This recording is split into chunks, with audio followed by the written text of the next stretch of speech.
由金秀贤和金智媛主演，《泪之女王》。这部剧讲述了一个财阀千金和一个草根驸马的爱情故事。本以为会娶到白富美，从此走上人生巅峰的白贤宇，进去找心理医生，向医生坦白自己想离婚。原来是因为婚后跟妻子家人同住，在这个家里，贤宇几乎没什么发言权，小舅子还总是指手画脚，连生孩子的时间都是由岳父岳母定的，而且孩子要跟随母亲的姓。贤宇虽然心有不满，却不敢表达。让他心寒的是，自己受委屈时，妻子却视若无睹。他不知道的是，每次小舅子欺负他之后，海人总会去教训他弟弟。贤宇继续向医生倾诉自己的苦恼，不论是周末还是节假日，生日、圣诞节都得一起过，简直就是一年到头都没自己的私人时间。一年要举行15次祭祀，这些祭祀全是女婿们在忙活，却不让他们的儿子帮忙。医生建议贤宇需要找个能喘息的空间，比如工作环境。听了这些，医生也为贤宇感到同情。无法释放压力的贤宇只能求助于朋友借酒浇愁。每当提起海人，贤宇就忍不住伤心和后悔，后悔当初为何要在他面前装可爱，结果让自己心动不已，觉得这毁了自己的一生。越谈越伤心，一下变成了哭泣的一团糟。不久后，贤宇又回到了家中，海人一直在默默等他回来。两人几乎同时到了门口，但都没推开门，心里其实都满是对方的身影，却因为误会心生隔阂，双方都不肯先开口解释。就像门前这扇门一样，只要有人先推开，他们之间的误会就能烟消云散，最终谁也没迈出那一步。第二天，在海人面前，赤壁的富婆找到了贤宇，开始在他们夫妻之间挑拨离间。他对贤宇说，海人之前立了遗嘱，如果他出事，所有财产都归集团所有，贤宇1分钱也拿不到。他还说，海人找的不是丈夫，而是找了个长工。富婆的话成了压垮贤宇的最后一根稻草，贤宇决定要离婚。与此同时，海人接了医院的电话，电话内容让他神色凝重。他马上去找贤宇，想让他陪自己去个地方，却被拒绝了。晚上回家后，贤宇拿出事先准备好的离婚协议，决定和海人摊牌。他小心翼翼地走到海人面前，正要开口，海人却告诉他自己命不久矣，只剩下大约3个月的时间。今天要他陪去的地方其实是医院。这话让贤宇如遭雷击，整个人完全呆住了。此时海人问他还有什么想说的，贤宇不由自主地把离婚协议藏到了背后。以前的种种抱怨，现在都变成了对海人的关心，还说如果没有你，我该如何是好。一边说一边眼眶就红了。本是豪门贵妇的贤宇，正打算跟老婆提离婚，却突然被告知老婆得了绝症。贤宇顿时感触万千，脱口而出，如果没有你，我怎么生活呢？老婆的话让贤宇吓坏了，赶紧转移话题询问病情。海人告诉贤宇，他最近老是头痛，而且常常忘记东西，所以才会错过和贤宇的约会。医生则说他患上了云状细胞，有一种非常罕见的病，而且没有治疗的方法。医生说海人的生命可能只剩下3个月。贤宇赶忙安慰海人，让他先把事情放一放，好好睡一觉。结果贤宇睡得特别香，醒来后心情格外好，因为即便不离婚，只要撑过这3个月，他就能彻底离开这个家。想到这里，贤宇的嘴角不知不觉地上扬了。下一秒他意识到得表现得很悲伤，不能让老婆察觉，否则真的得陪葬。不久后，贤宇发现海人竟然反常，这个平时比钟还准时的人，现在竟然还在睡觉。贤宇小心地走到床边，想确认海人是否还在呼吸。就在这时，海人醒来了，接着评论贤宇皮肤看起来很不错，说贤宇看来睡得挺好，自己则是整夜未眠。听到这些，贤宇开始慌了，他害怕海人察觉到他的真实想法。海人意味深长地笑了笑，贤宇吓得腿都软了。海人随后提醒贤宇，必须保守这个秘密，不能让家里人知道，否则他们肯定会设法夺取他的财产。贤宇郑重其事地答应了，但转身就把这事告诉了自己的好友。好友感慨连天，说老天都在帮忙，如果贤宇提出离婚，肯定会一无所有，而现在只要等海人去世，就能继承巨额遗产。贤宇却对好友说，即使如此，自己1分钱也拿不到，因为海人婚前已经立好了遗嘱。贤宇说只要能安全离开那个家，他就已经很满足了。但好友告诉贤宇，3个月的时间，修改遗嘱10次都来得及，只要在这3个月内让海人感受到你的爱，或许会把遗产留给你。下一刻，贤宇手捧鲜花去找海人，开始表现得非常殷勤。虽然海人表面不在意，但还是让秘书拿了花瓶过来。贤宇现在对海人无微不至，吃饭时总是坐到海人旁边，还会贴心的帮他剥虾。即使是在公司会议上，只要海人咳嗽2声，他就会紧张的走过去，关心的询问他的身体状况，还会主动脱下自己的外套，轻轻披在海人肩上。一次晚餐中，海人和妈妈吵起来，平时温顺的贤宇突然打断了岳母的话，站出来保护海人。贤宇对海人说：“你刚才全身绷得太紧，手都在抖，很明显，别人很容易看出你不舒服。”贤宇近期的举动也让海人开始怀疑他。女爸总去参加商务宴会，却被竞争对手嘲笑。海人环顾四周，发现大家都是成双成对，只有自己孤单一人。他立刻给贤宇打电话，竞争对手趁机贴近海人。不久之后，海人偶遇了大学时的追求者尹英胜，现在非常成功，成为了投资商的得力助手。海人不得不和他套近乎。见对方露出玩味的笑容，海人索性不再掩饰。尹英胜问他有何贵干，海人直言不讳地表明了目的，希望尹英胜能帮自己联系投资商。尹英胜看出了接近海人的机会。宴会快要结束，其他来宾纷纷去和投资商打招呼，独自一人的海人显得格外突兀。这时候竞争对手还在嘲笑海人。贤宇突然来了，就这样救了孤立无援的海人。他看向海人的眼神里满是惊讶，更多的却是惊喜。尤其是当投资商称赞他先生很帅的时候，那眼神里的骄傲怎么也藏不住。海人记仇找到了那个竞争对手。回家的贤宇觉得海人看起来状态很好，一点也不像快不行了。他上网查了查脑瘤的案例，看到报道说有些被诊断只有3个月的人，215.30年后还活着。这种医学奇迹时有发生，他心里凉了半截。在贤宇心中，海人是那种能创造奇迹的人。不知不觉中，海人推开了房门，看到贤宇已经趴在桌上睡着了。他走过去，看到了电脑屏幕，屏幕上显示着刚查的脑瘤信息。他以为贤宇是在关心他，心里不由得暖了一下。这时贤宇醒了，海人看他的眼神都温柔了。他说：“之前对我那么好，我还以为你另有所图，现在看来我误会你了。”贤宇的关心让海人感到了生活的希望，他决定用尽所有资源去创造奇迹。海人觉得这是展示爱的最好方式，而贤宇却被吓得腿软，他担心自己的希望又要破灭。第二天，海人邀请了尹英胜参加他们家族的狩猎活动。在直升机上看到海人和别的男人笑得很开心，他不知怎么就吃醋了。狩猎正式开始，每个人分配到自己的区域。尹英胜故意闯到贤宇的区域，挑衅地对贤宇说，贤宇警告他别过界，更别惦记海人。尹英胜的回答是嚣张地把枪口对准了贤宇区域的猎物。就在这时，海人的病情突然加重，一头野猪突然出现，直冲海人而来。生死一瞬间，他的脑海里闪过许多记忆，大部分都和贤宇有关。他不想离开那个对他说我爱你的人。危急关头，贤宇赶到了。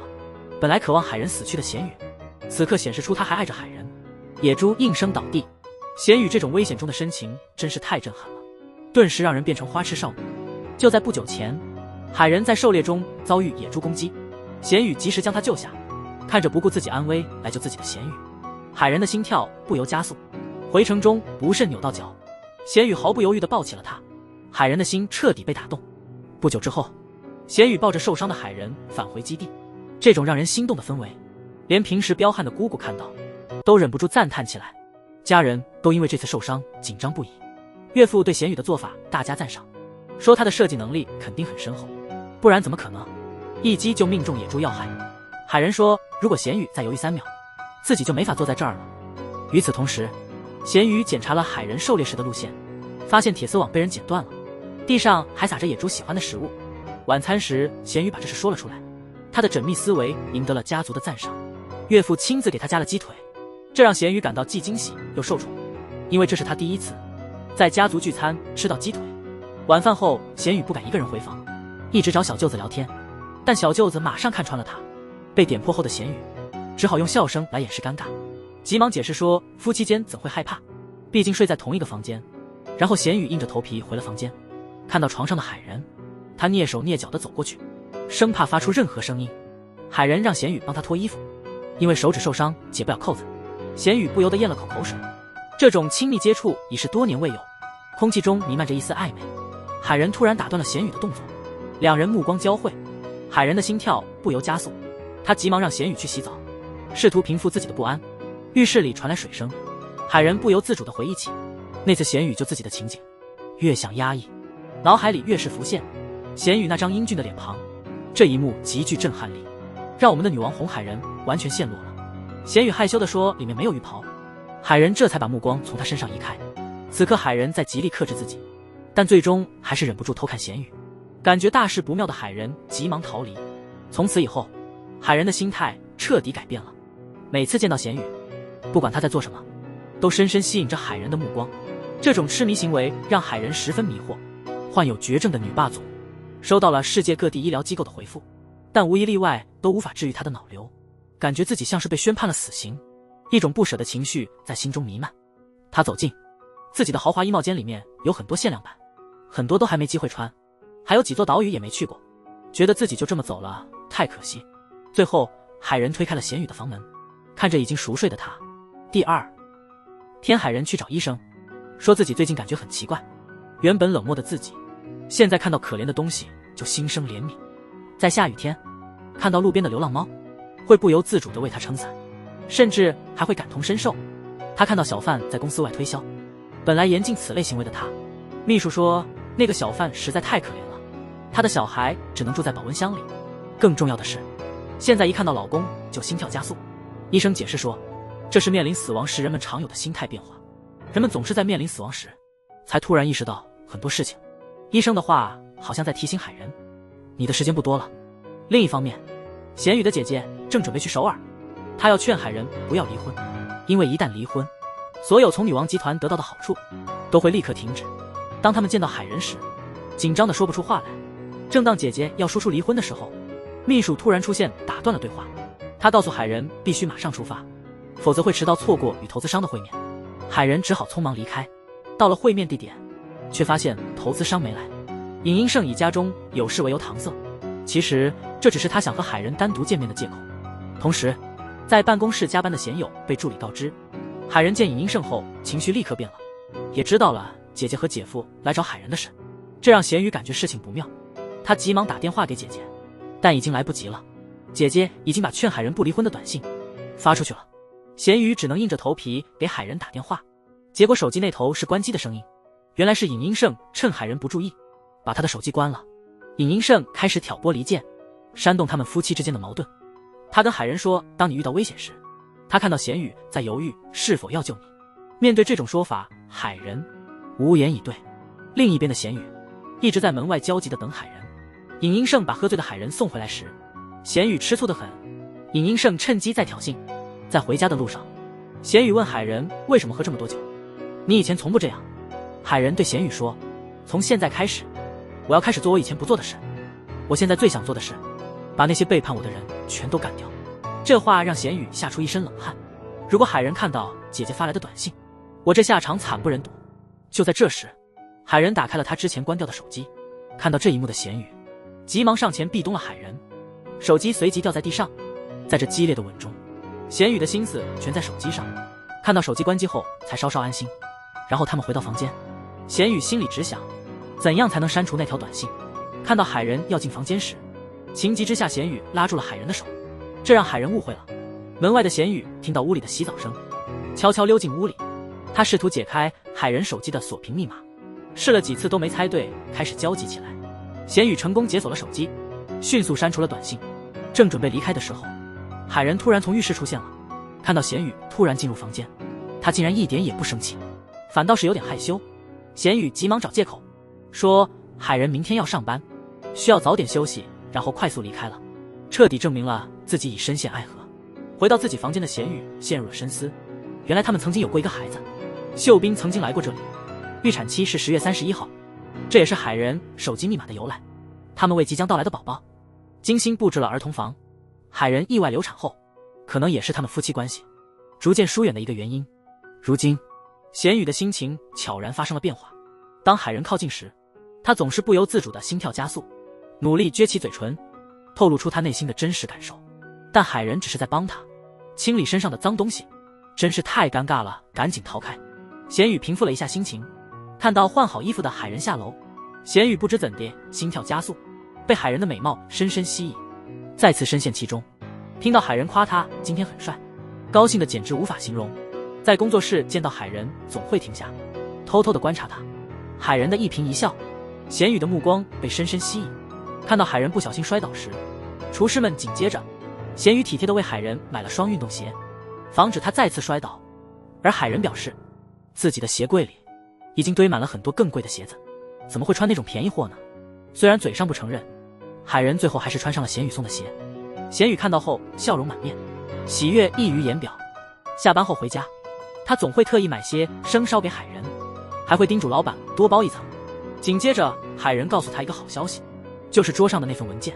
贤宇以为海人修改了遗嘱，把所有财产都留给他了，但当他看到文件内容，脸上的笑容顿时消失了。原来是欧洲的医疗机构，表示可以给海人进行治疗。看到海人得意的笑容，贤宇心里崩溃了。海人的病情突然发作，不久前，家中的管家婆故意挑拨，诬陷海人为了继承家业，暗中破坏弟弟的招商计划，还说海人的生辰八字注定会克兄弟。母亲竟然深信不疑。母亲找到海人后，对他大发雷霆，指责海人为了利益，连亲弟弟也不放过。面对咄咄逼人的母亲，海人感到无比委屈。回到房间后，贤宇觉得这种状况随时可能在发生，海人的病情是藏不住的。贤宇希望他能向家人坦白实情。这时海人终于说出了自己的真实想法，他之所以隐瞒病情，是因为不想吓到父母，因为他的父母曾经失去过孩子，海人不想让他们再为自己担心。看着海人卸下坚强的伪装，贤宇的眼里满是心疼。第二天，贤宇父亲的竞选之路遭遇困难，他被对手全面压制。轮到贤宇的父亲发言，竟遭到村民的嘲讽。他们说他家的儿媳是财阀之女，婚后却从未来过村里。村民的话让贤宇的父亲尴尬万分。就在这时，外面突然传来汽车轰鸣声，只见一队豪车慢慢驶来。大小姐来了，大家让开。海人的到来让所有人都惊呆了，原来是他姐姐发信息给他，希望他来帮忙拉票。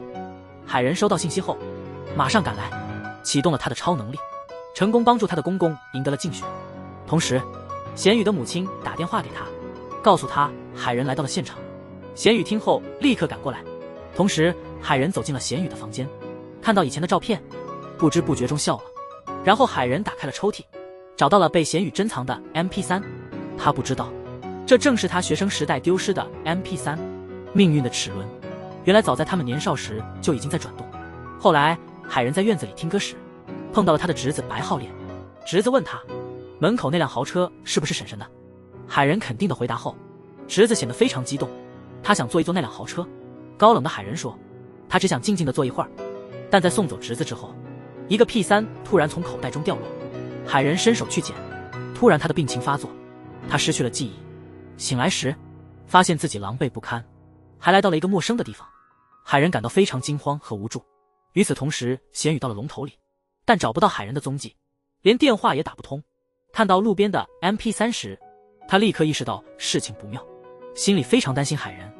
于是他骑单车找遍了村里的每个角落，从白天一直找到晚上，最后在路边发现了神情恍惚的海人。贤宇罕见地对他发了脾气，海人不想被贤宇当成病人看待，贤宇的关心遭到了冷遇，爱得不到回应，他感到很失落。贤宇转身就要离开，这时路灯突然亮了，灯光下他们清楚地看到了彼此。海人看到了贤宇，他的西装已经被汗水湿透了，是不是因为一直在寻找自己，所以没停过？这次海人放下了所有的骄傲。贤宇注意到海人那套昂贵的衣服上居然沾满了这么多污渍，还有摔倒时留下的血迹。他第一次试探性地关心海人的健康，这份爱在疯狂地滋长，多年来隔阂彻底崩溃。海人向贤宇炫耀自己是怎样靠牛肉和龙虾帮助公公夺得家族掌权的。突然在雨中看到贤宇一家焦急地寻找自己，这让他感受到了久违的家庭温暖。回家后，贤宇细心地为海人处理伤口，这让海人感到十分甜蜜。突然他发现自己的生命线很短，不爽地抱怨自己不仅得了重病，连生命线也这么短。听到这，贤宇反而很恼火。当两人目光相对，心跳突然加速，贤宇不由自主地慢慢靠近海人。海人闭眼准备接受吻时，贤宇却在关键时刻退缩了，留下海人一脸困惑。逃走的贤宇觉得自己一定疯了，刚才居然想吻海人，而海人在那自我安慰，他一定不是逃走的，可能是有急事，比如去厕所或打电话之类的。但时间一长，海人开始焦躁起来，他拿起手机给贤宇发信息，询问他在哪里。贤宇的回复居然是让他先睡。这让海人气笑了。冯哥查过什么内容呢？他出来找贤宇的时候，无意中听到了他和哥哥的谈话。贤宇说等海人睡了再回家，这让海人刚刚萌芽的期待瞬间破灭了，失望的转身离开。两人之间的误会更深了。海人离开之后，贤宇表达了自己的真实感受，海人又恢复了日常的冷漠，两人一路无言。回到家以后，贤宇撑伞跟在海人后面，还在生气的海人说他昨晚没睡，不是在等你，希望贤宇别想太多。当他看到贤宇为他撑伞，被雨水打湿的肩膀，心里的怒气顿时消了大半。就在他们回家的路上，尹英胜突然出现了，他假装关心海人，顺势拉他到自己的伞下。贤宇看到他挑衅的眼神，心里一阵酸楚。贤宇大声走进屋里，质问尹英胜为什么会在这里。原来是海人的妈妈请他来的。与此同时，海人洗手时发现手掌里莫名其妙多了一条线，怎么洗也洗不掉，让他很困惑。紧接着，尹英胜开始挑拨他们的夫妻关系，因为他想吞并海人家的公司。但管家婆透露，在家族的重要决策中，贤佑的意见总是很重要，他总能在关键时刻提醒这家人。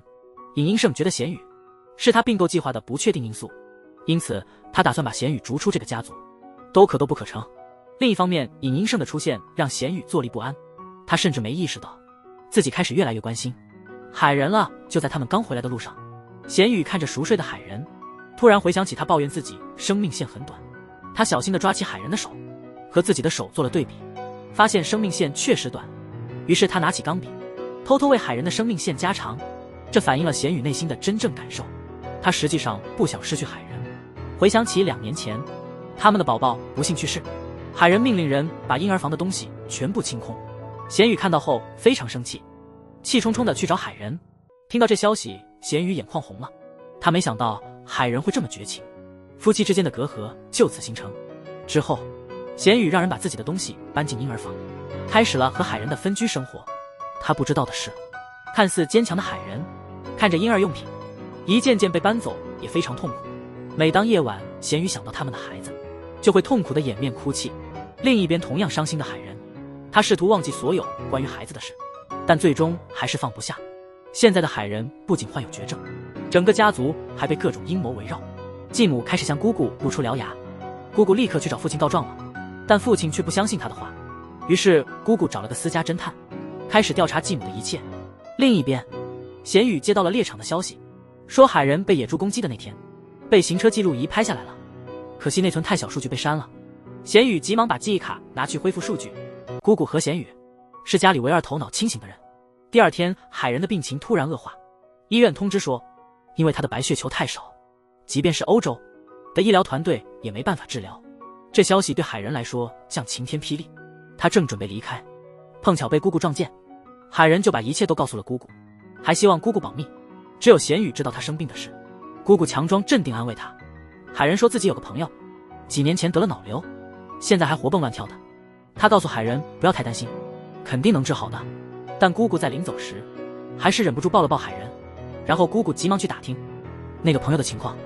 当得知那朋友已经去世，一向大胆的姑姑突然崩溃大哭起来。她真的很心疼海人。海人为了不让贤宇担心，决定自己去德国治疗。姑姑一直在门外等贤宇，问他为什么让海人一个人去。面对这一切，姑姑的话让贤宇感到难堪。海人抵达德国后，他面对各种医疗检查，即使坚强的他也感觉不安，坐骨穿刺非常痛苦，他只能默默承受。更糟的是，医生告诉他病情恶化，暂时无法治疗。与此同时，贤宇一直试图联系海人，但电话始终打不通，这让他越来越焦虑。看到海人之前的采访中竟然提到了自己，他意识到海人真的爱着他，终于忍不住了。贤宇不顾一切地冲往机场，他决定飞往德国找海人，他要一直陪在他身边。不久前，贤宇飞到德国找海人，两人的关系迅速加深。这次治疗之旅并不顺利，海人向贤宇表达了遗愿，他希望贤宇将来不要为他祭拜，因为那些祭品都不是他喜欢的。如果真的想纪念，可以在桌上摆几个名牌包。听了这些，贤宇心情复杂。随后海人告诉他，婚前曾立下遗嘱。贤宇的话让海人感到温暖。回到酒店后，海人安排好房间准备睡觉，贤宇急忙跟上。恢复热恋期的他不想和海人分开，躺在床上的贤宇久久不能睡。他注视着熟睡的海人，心里暗下决心，要竭尽全力保护他。第二天，贤宇走进了教堂，全心全意为海人祈祷，然后以海人的代理律师身份去找了医疗中心的院长。贤宇表明，海人捐了不少研究经费，却没得到应有的医疗服务，因此他决定提起诉讼。在压力下，院长最终同意给海人治疗。贤宇回来时，看到海人兴奋的表情，因为他刚收到医疗中心发来的邮件，同意治疗他了。看着海人高兴的样子，贤宇心里感到很欣慰。后来，贤宇陪海人去医院检查，看到海人严肃的表情走出来，心里不禁担心起来。诊断结束后，海人突然看到了已故哥哥的身影，他急忙追了上去。过了一会儿，护士告诉贤宇海人不见了。听到这消息后，他急忙跑出医院，到处寻找海人。看到不远处有人倒地，赶紧跑过去，把围观的人群推开，发现那人不是海人，心中的石头终于落地。海人对贤宇说，他看到了已故的哥哥，那年他9岁时全家出海游玩，发生了不明原因的事故，哥哥把他从海中救上来，自己却遇难了，母亲因此对海人恨之入骨，而海人也一直无法释怀自责之情。接着海人向贤宇透露，他听过人临死前最爱的人会化作天使来接他，所以看到哥哥的他觉得自己时日无多。贤宇则劝他别胡思乱想，这可能是药物副作用造成的，只是幻觉而已，并不真的是天使。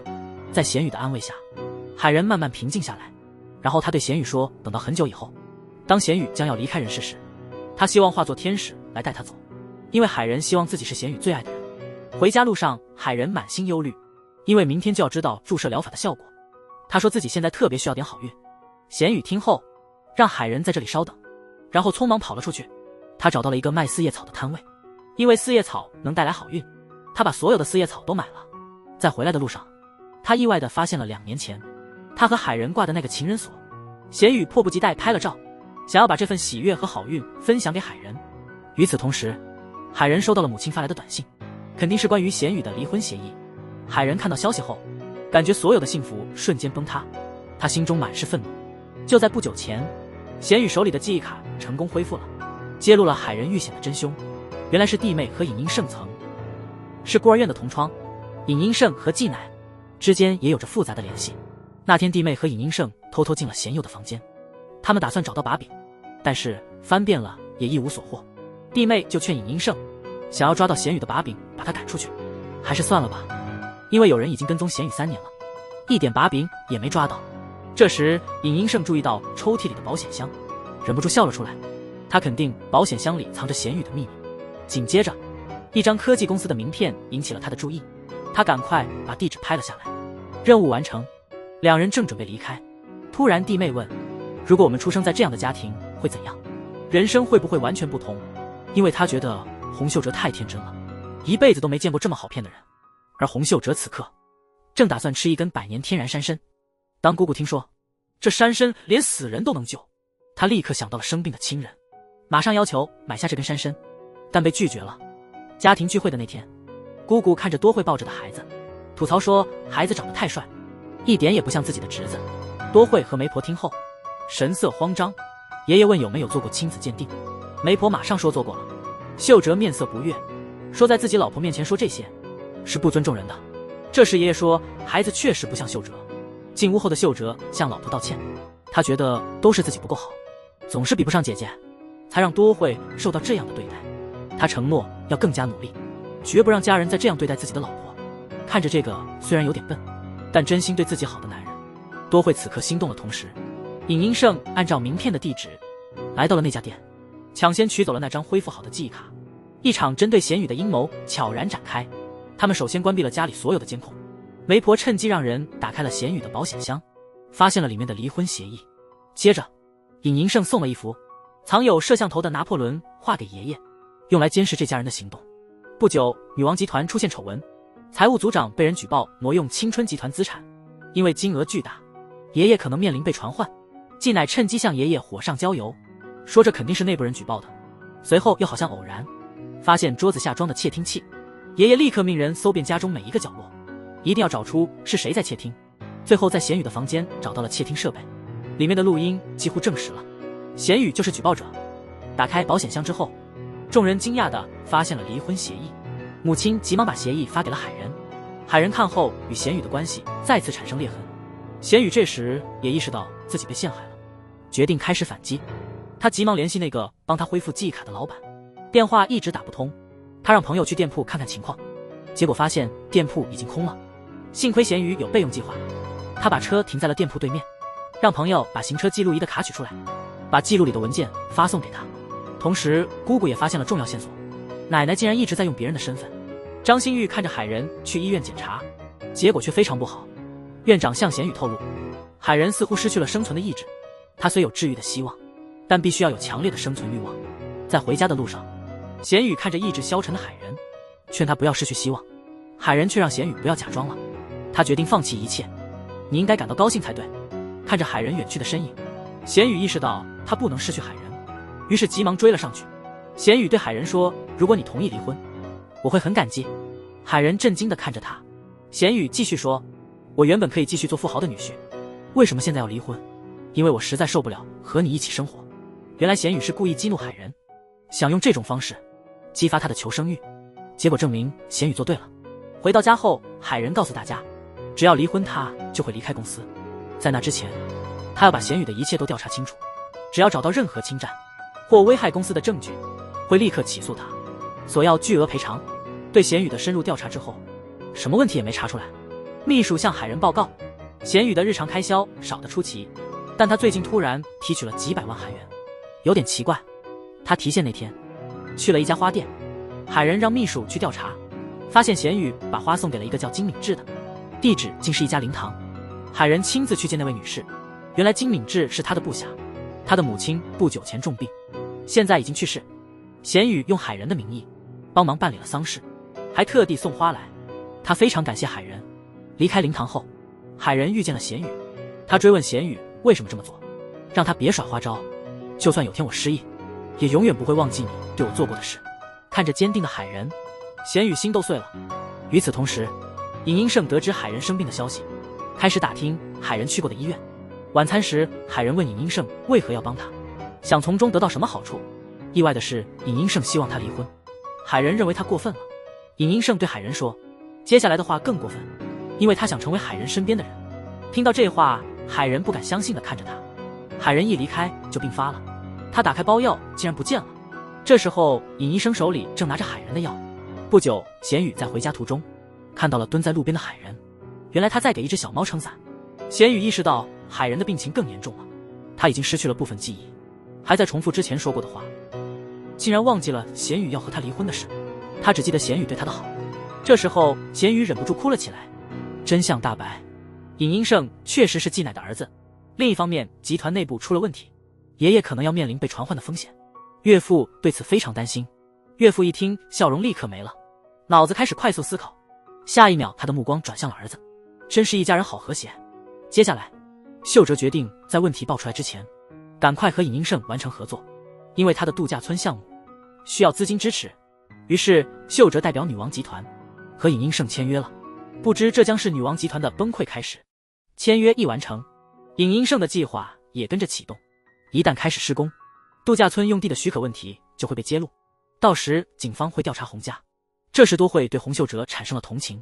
第二天，秀哲骑单车摔倒时，正好被母亲看到，他心疼地跑过去，大家都被他指责，为什么没阻止他在水泥地上做那种危险的运动。佑哲真的很疼爱自己的老婆和孩子，多惠又一次被他感动了。岳父另一边派人去调查咸宇，本来是想找到点什么把柄让女儿出气，结果咸宇居然一点绯闻都没有，一个人锻炼，一个人吃饭，伤心难过也是一个人承受。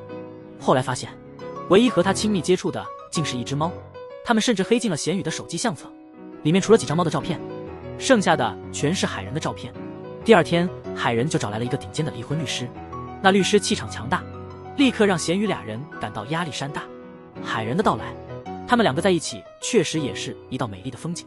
朋友跟咸宇说，海仁找的这个律师非常厉害，关于他的真实身份有各种各样的传言，有人说他是财阀家族的幼子，有人说他是从海外派回的军人，还有人说他是坐太空船来的，甚至有人说他不是人是狼少年。他的名字是文森佐，真正的身份是黑手党。后来两人战战兢兢地进了会议室，文森佐律师告诉他们，咸宇提出离婚的原因是性格不合，这让海仁非常不满，因为海仁是出了名的美女富三代，和一个普通人离婚，谁都会觉得是海仁性格有问题。所以他要求贤宇改变离婚理由。回家的路上，海仁回忆起和贤宇一起的美好时光。他第一次坐地铁就是和贤宇一起，地铁上他遇见了首尔最美的路人，还记得结婚前他们的约会，无论到哪儿总是两个人的世界。他们不知道所有约会场所早已被海仁预定包场。海仁晚上来到贤宇以前跑步的广场，回想他曾独自在这做过的事，突然他很想了解贤宇在孤独的婚姻中是怎样的生活。然后海仁去了投币棒球场，很快就体会到了打棒球的乐趣。之后去了贤宇常去的饭店，没想到碰到了也来这吃饭的贤宇和朋友。海仁清楚地听到了他们的对话。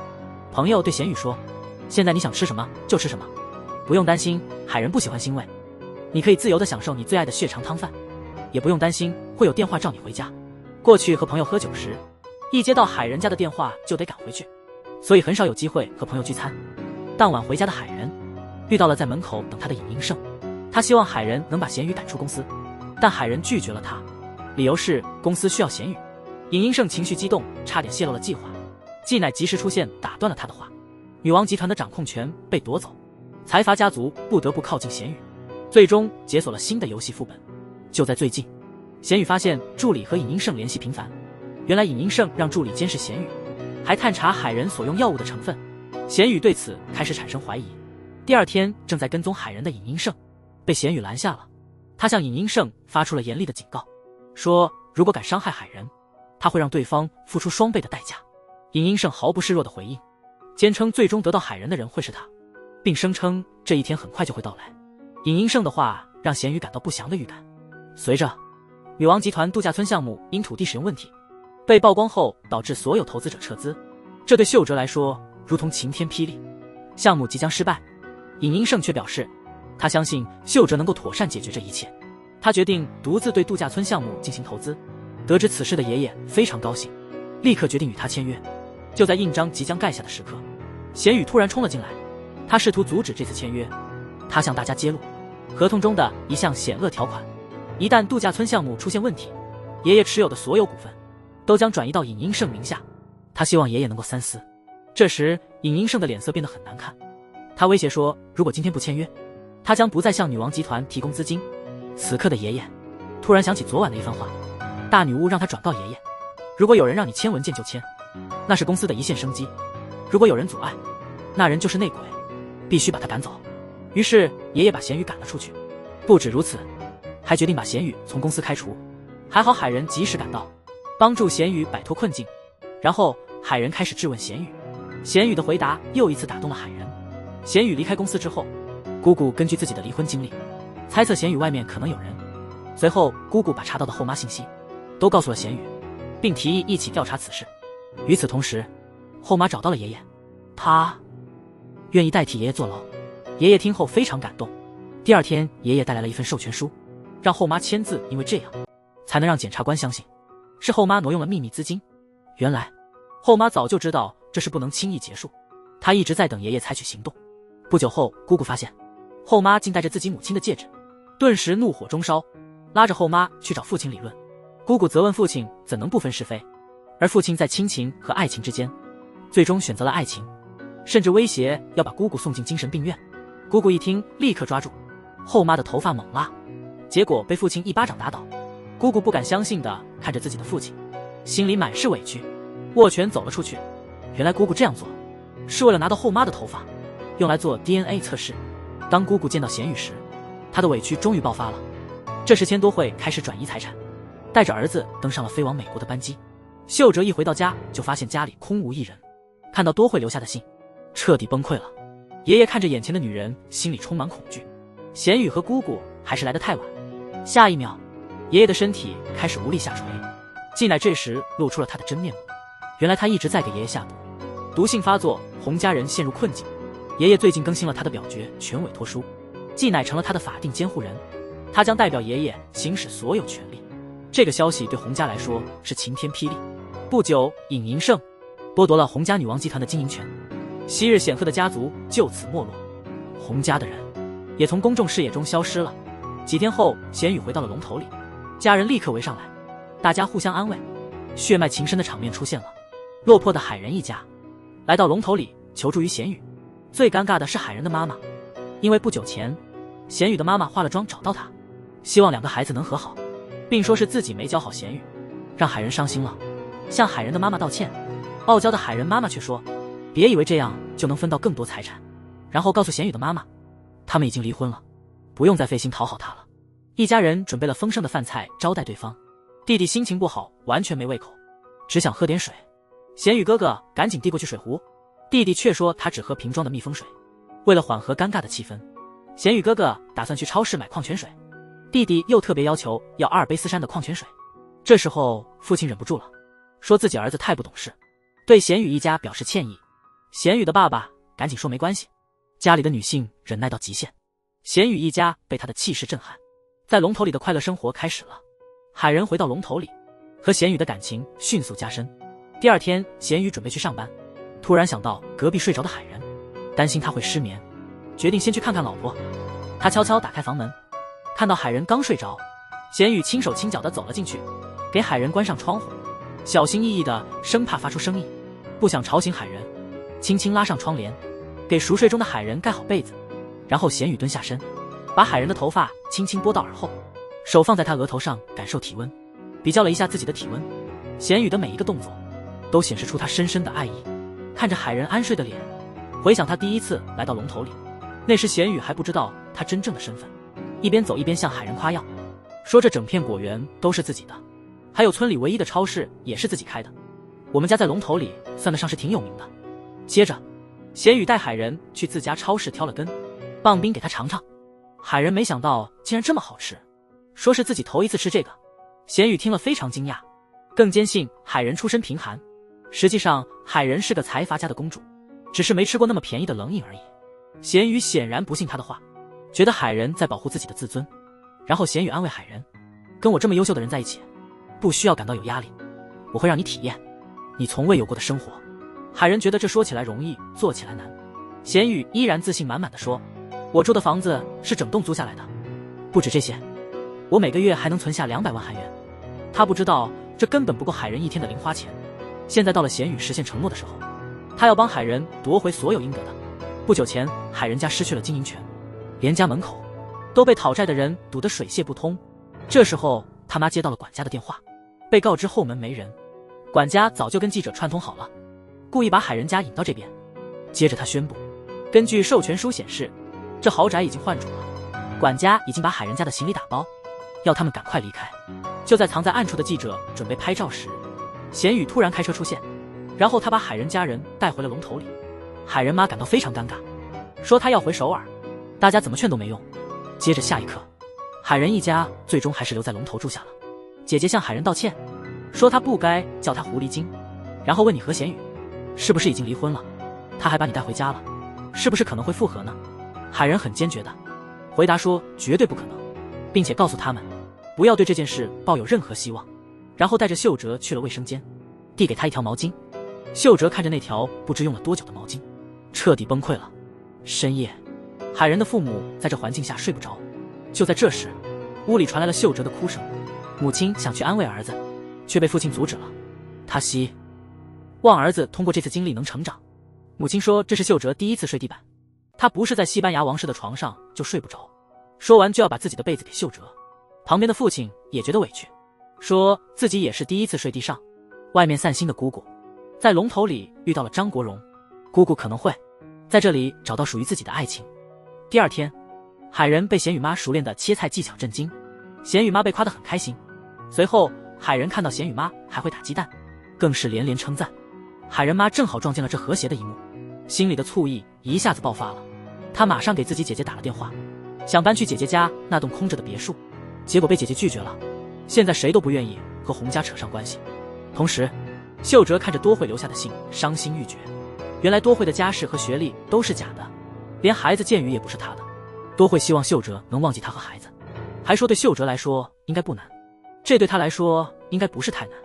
这时路过的海仁看到了哭泣的弟弟，走过去问他为什么哭。秀哲哽咽着说想去找多惠，海仁却用看傻子似的眼神看着他。纯爱战神也有失落的时候。晚上海仁拿出了一台 MP3， 里面的歌全是他喜欢的。然后他注意到上面的标记，突然意识到这个 MP3 原来是自己的，一阵回忆涌上心头。他马上给贤宇发了条信息，问他这 MP3 是不是哪个女生的。贤宇看到消息后立刻紧张起来，急忙跑向海人的房间，向海人解释，说自己真的不记得了。殊不知，他一直在找的那个女孩就是海人。不久前，尹英胜质问母亲，为什么要赶走海人一家？现在形势未定，觉得应该把他们留在身边才安心。母亲洞察一切，看透了他的心思，劝尹英胜忘掉海人。现在好不容易有了这一切，不要因为一位女性而毁了一切。尹英胜却对母亲说，他做的一切都是为了得到海人，无论如何都要把海人带回家。同时，海人的病情又一次发作了，醒来后发现自己被家人围住，面对大家关心的眼神，海人赶紧说自己没事，只是有点贫血。知道真相的姑姑看着冷漠的嫂子，心里特别是替海人难过。姑姑就劝嫂子多关心海人一些，看嫂子似乎不太在意，姑姑急得不行。看到焦急的贤宇，心里稍感安慰。贤宇随后把海人带进了卧室，关心地问海人的身体怎么样。海人说他会照顾好自己，今天还打了增加白血球的针，他想快点好起来，这样贤宇就不用再担心他。海人想要和贤宇彻结束关系，希望以后能互不相见。贤宇听后心都碎了，海人这么说只是不想成为贤宇的负担。就在最近，前秘书告诉海人，贤宇每天都受尹英胜的欺负，在公司里日子不好过，还有人因为要求赔偿而向他扔鸡蛋。即使这样，贤宇也利用空闲时间偷偷调查尹英胜的弱点。贤宇承诺在健康允许的情况下，将来会和海人分享一切。第二天，贤宇联系了朋友，准备开始反击尹英胜。另一方面，季乃让尹英胜发新闻稿，宣布他将出任女王集团社长，但这一提议遭到了拒绝。尹英胜想把位置留给海人，继母说只要会长还在，他就能控制21%的股份，他绝不会把社长位置让出去。但不久后，尹英胜把会长职位转移了。另一边，海人在村口等着下班的贤宇，没想到尹英胜突然出现了。与此同时，贤宇被截住了。就在前不久，贤宇回家时被尹英胜的手下拦下了。曾是拳击冠军的贤宇，经过一场混战，最后把中介老板送进了警局。而在另一边的尹英胜在龙头里找到海人，他告诉海人已经看过他的诊断书，威胁海人跟他结婚，否则就把海人的病告诉他父母。这时秀哲气愤地走过来，紧接着秀哲请求尹英胜告诉他多惠的情况，却被无视了。回家的路上，海人让他们保密尹英胜来访的事，因为他已经有了计划。同时，多惠接到尹英胜的电话，他让多惠换掉所有联系方式。多惠忍不住问起秀哲的事，尹英胜告诉他，秀哲现在很沮丧，甚至狠狠地说绝不会放过你，所以嘱咐多惠要小心隐藏，偷偷地告诉多惠。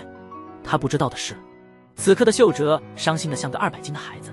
海人看到贤宇浑身是伤，质问他是否挨了打，边说边开始帮贤宇脱衣服，想检查一下他的伤势。贤宇却开始害羞，自己并不是被单方面殴打，还说自己其实没什么大问题，只是脸稍微擦伤了点，嘴角也破了点。看到贤宇受伤了，海人感到非常心疼，然后亲自给贤宇处理伤口。贤宇则向海人夸耀，说自己刚才是1打3，对方还都拿着武器，最后都被他打倒了。